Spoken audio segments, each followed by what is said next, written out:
하나님의 사람으로 점차로 변화되고 성화될 수 있도록 도와주시고 나를 말씀으로 길러 양육하여 주셔서 감사드립니다. 주의 성령께서 우리를 감동하여 주셨고 살아계신 예수님 이름으로 기도합니다.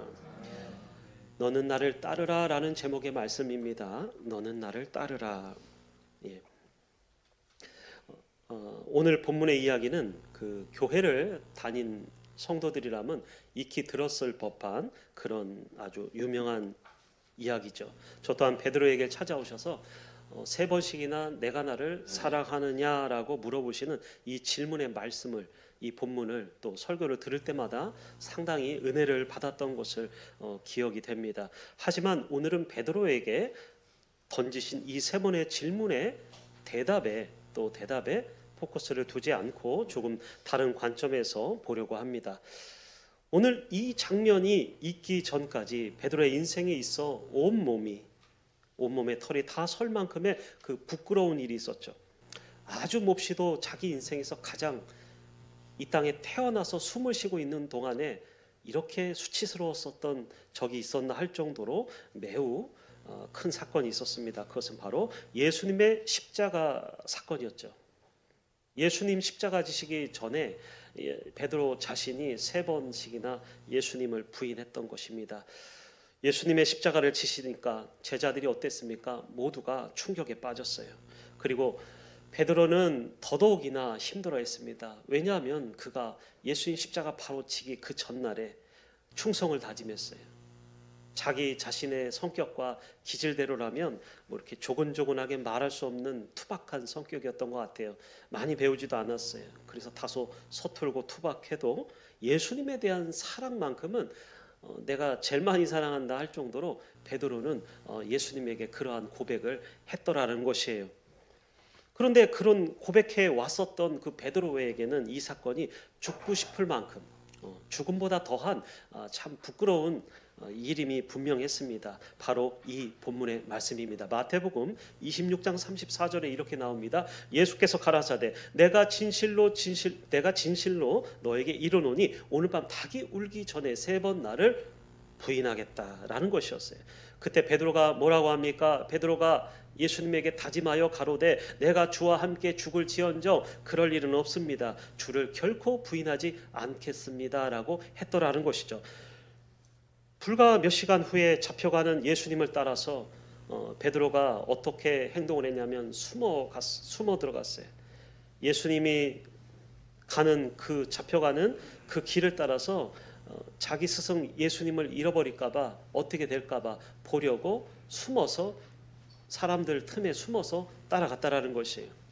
근데 그때 갑자기 누가 예수님 곁에서 항상 곁에 있었고 따라다녔던 수석제자 베드로이기 때문에 이 사람에 대해서 나사렛 예수와 함께 있었던 자다라고 고발을 했더라 그거예요.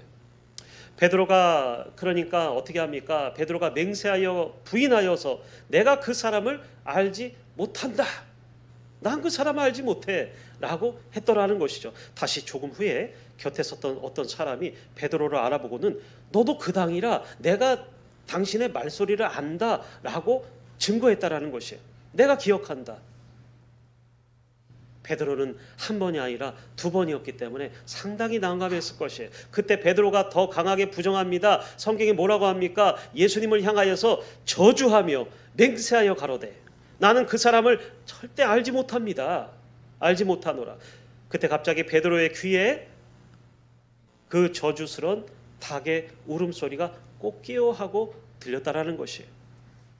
바로 예수님의 말씀에 닭이 울기 전에 내가 3번 나를 부인하리라 하심이 생각나서 밖에 나가서 심히 통곡하며 흐느껴 울었더라라고 나옵니다.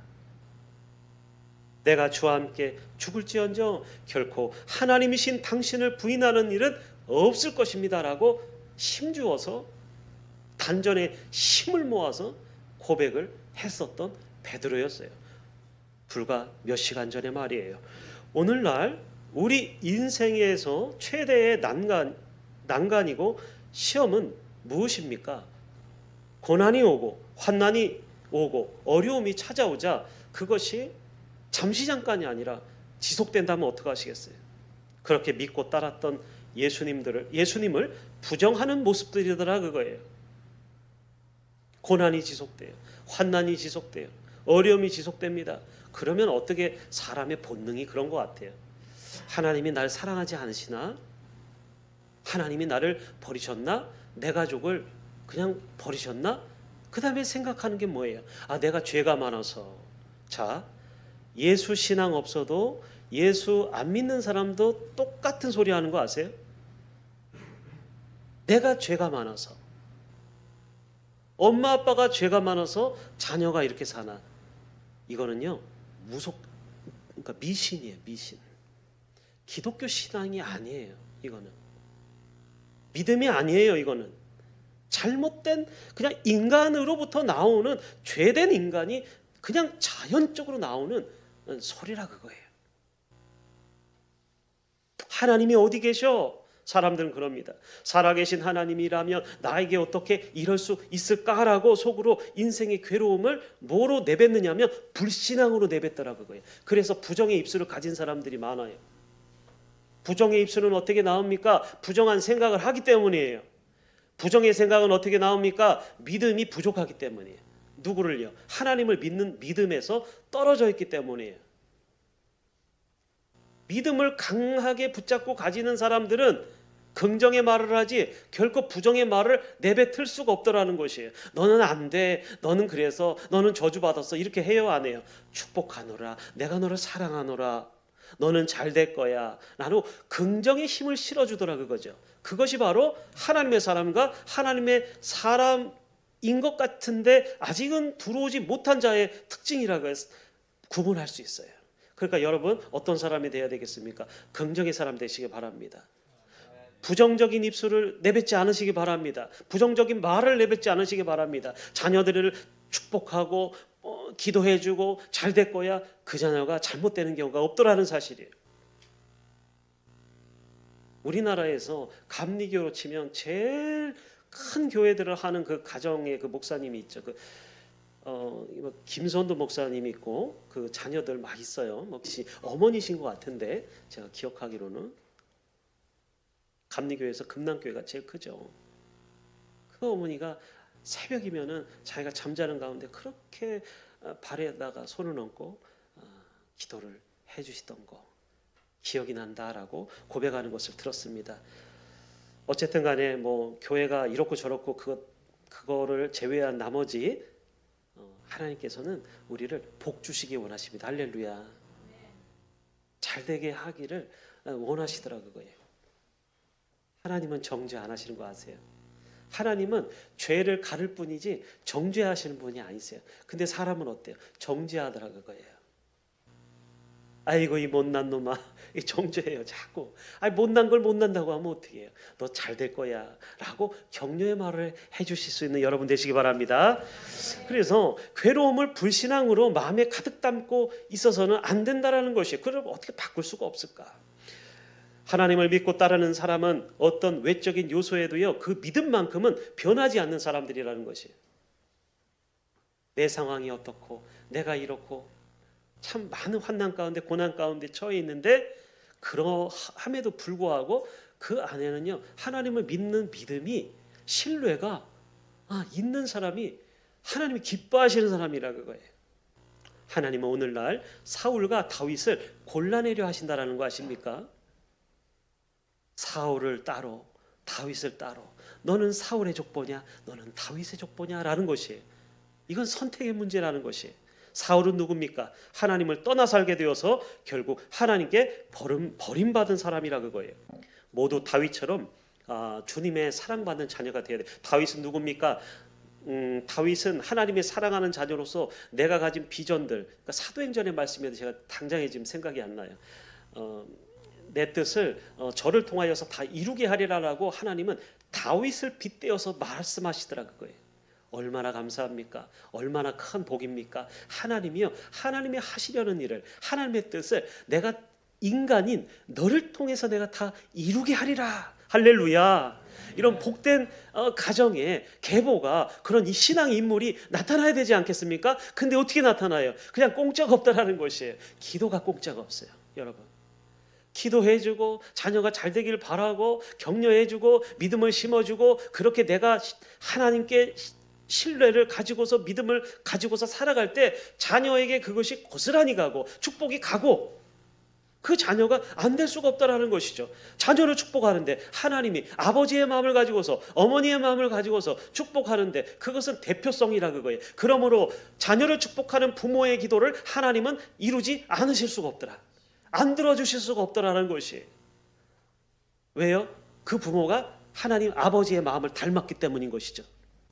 베드로에게 그런 일이 있고 난 후 얼마 지나지 않아서 예수님의 죽음 이후 부활을 하는 것을 그들이 보죠. 그러나 누구 하나 어떤 제자 한 명도 고개를 들고서 예수님이 돌아오셨어요 라고 잠시 잠깐은 놀라고 기뻐서 뛰어갔지만 그 다음 장면들이 없어요. 어디로 사사삭 사라져 버렸어요. 어디로 갔어요? 고기 잡으러 갔다라는 거예요. 베드로도 다른 제자들도 마냥 기뻐할 수만은 없었다. 왜 그렇습니까? 기쁨과 민망함이 자기 자신의 양심을 찌르고 있었기 때문에. 왜요? 예수님이 고난 받으실 때 너는 어디 갔었어? 자, 이거 뭐예요? 이거 정죄예요. 여러분, 이거 조심하세요. 예수님, 야, 그렇게 따르기로 작정하고 서원하고 약속하고 네가 그 제자라며 라고 했던 그 사람들, 너희들 어디 갔었어? 이게 마귀가 하는 정죄라는 것이에요. 고소라는 것이에요. 그래서 민망함이 그 마음 가운데 컸어요. 그래서 예수님 앞에 있을 수가 없었어요. 물론 예수님은 활동하시느냐고 바쁘셨어요. 그래서 부활하신 예수님과 예전처럼 함께 있지를 못하고선 베드로가 고기 잡으러 간다 그러니까 얘들아 야 나도 가자 그러고 6명의 제자들이 그와 함께 다시 갈릴리 바다 게네사라 호숫가에 배를 띄워놓고 그냥 허망한 마음으로 그냥 물고기나 잡자 그러고 아무 생각 없이 그리고 바다에 둥둥 떠 있었다라는 것이에요. 그런데 저 멀리서 누군가 소리가 들립니다. 얘들아 고기가 있느냐. 참 이게 이 말씀이 그냥 물리적인 말씀이 아니에요. 고기 없었어요. 고기 못 잡았어요. 고기가 없나이다. 얘들아 너희 힘으로 너 육체로 건지려고 했지만 내가 너희를 사람을 낚는 어부가 되게 하리라 말씀하신 그 말씀처럼 너희가 할 수 있느냐 그거예요. 너희가 너희의 힘으로 한 사람도 건져낼 수 있느냐라는 것이에요. 아니요 없습니다 못합니다라는 고백이 나왔더라는 것이죠. 밤이 새도록 그물을 던졌지만 저희가 한 마리도 잡지 못했습니다. 아무리 전도하러 나가고 아무리 가서 외치고 아무리 전도지를 꼽아 넣어주지만 우리의 힘으로 할 수 있는 것은 없더라 그거예요. 그런데 왜 우리를 그 사명을 주시고 시키시는지 말입니다. 그때 예수님이 나타나셨다는 것이에요. 너희에게 물고기가 없는 것을 안다. 너희가 건져 올릴 수 없는 것을 안다. 너희가 건지는 물고기는 생명의 물고기, 전도의 물고기가 아니니라. 아니요 없습니다. 제자들이 예수님인 것을 몰라보고 있었어요. 그러다가 예수님을 요한이, 여기 요한복음이죠. 바로 이 요한복음을 쓴 저자 요한이 우리 주님이시다라고 알아봤다라는 거예요. 그때 성질 급한 베드로가 겉옷을 휙 취하더니 아직 배가 육지에서 100m나 먼데 그냥 바다로 그냥 풍덩 빠져서 헤엄을 치듯이 그냥 물이 그냥 목까지 찼을 것이에요. 막 기어서 걸어서 예수님 앞에 헐떡거리면서 나타난 것이죠. 허기진 제자들을 위해서 손수 물고기와 떡을 준비하신 예수님은 이제 아침으로 조반을 먹으라고 하십니다. 그러곤 다 제자들이 먹고 베드로에게 그 유명한 이 말씀을 하시죠. 요한의 아들 시몬아 내가 이 사람들보다 나를 더 사랑하느냐. 그리고 2번, 3번을 다시 이렇게 말합니다. 요한의 아들 시몬아 내가 나를 사랑하느냐. 베드로 금방 대답할 수 있었어요? 왜 같은 질문을 3번씩이나 던지셨을까? 다른 답이 여러 있을 수 있겠지만 베드로가 예수님 몇 번 부인했어요? 총 3번 부인했죠. 총 3번입니다. 3번을 부인했었고 베드로는 그 일로 말미암아 매우 낙심을 한 상태였더라 그거예요. 주님의 얼굴을 너무나 부끄러워서 볼 수가 없었더라는 것이죠. 미안했어요. 민망히 여겼어요. 얼마나 미안했겠어요. 이게 특히나 또 남자들이 사실 그 무릎을 꿇지 않아요. 그런데 자기가 존경할 만한 스승을 만나면요, 무릎을 꿇습니다. 그렇게 존경했던 인물이에요, 예수님이. 근데 그 예수님을 배반했었다라는 그거는요, 죽음과도 같아요. 이거는 죽음과도 같아요. 예수님의 얼굴을 다시 쳐다보기가 자신이 너무 부끄러웠다라는 것이죠. 그랬던 베드로에게 다시 그 예수님이 찾아오셨어요. 그리고 나서 3번을 물어보시면서 내가 너를 사랑하느냐? 주여 그렇습니다. 내가 주를 사랑하는 줄 주께서 아시나이다 라는 대답으로 베드로에게 주셨던 사명을 다시 회복을 시켜주십니다. 할렐루야. 21장 18절에 베드로에게 이런 예언을 갑자기 하시죠. 같이 제가 먼저 봅니다. 21장 18절 우리 보고 있죠. 시작. 내가 진실로 진실로 내게 이르노니 젊어서는 내가 스스로 띠띠고 원하는 곳으로 다녔거니와 늙어서는 내 팔을 벌리리니 남이 내게 띠띠우고 원치 아니하는 곳으로 데려가리라. 이 말씀을 하심은 베드로가 어떠한 죽음으로 하나님께 영광을 돌릴 것을 가리키심이러라라고 쓰여져 있습니다.